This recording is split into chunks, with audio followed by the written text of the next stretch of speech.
En aquellos tiempos la única agua que había en el campo de Elche era esta. Y era agua pues buena. Bueno, no es que sea mala, no, como ahora. ¿Y estos qué especies son? ¿Quiénes son? Pero esos han estado ahora... ¿No? El nom, no els saps. Ni idea. A veure.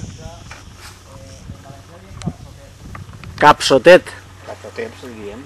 Però jo no sé si això és de valencià. No sé si no té el problema, no?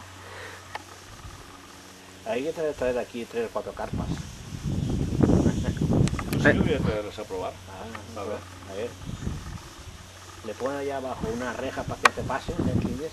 Y aquí arriba otra para que no, para que estén controladas. Y a ver, y a cada eso tipos vienes y... Però si n'hi ha una bona quantitat de peixes. Y sirve el agua, puede servir para regar palmeras y para carpas. Carpas, ¿no? Clar, si és que realment així se pot fer un projecte ben bonic de tot, d'aula de la naturalesa, de tot. Claro, exactamente. Veo aquí la ruta esta de... La ruta turística patrimonial. Y veo sí. escarpes y veo això, y todo Sí. esto aquí. Una maravilla. Madre mía. La biodiversidad y las acequias. Fíjate lo que hay aquí en la acequia mayor. Todo eso es una masa de animales.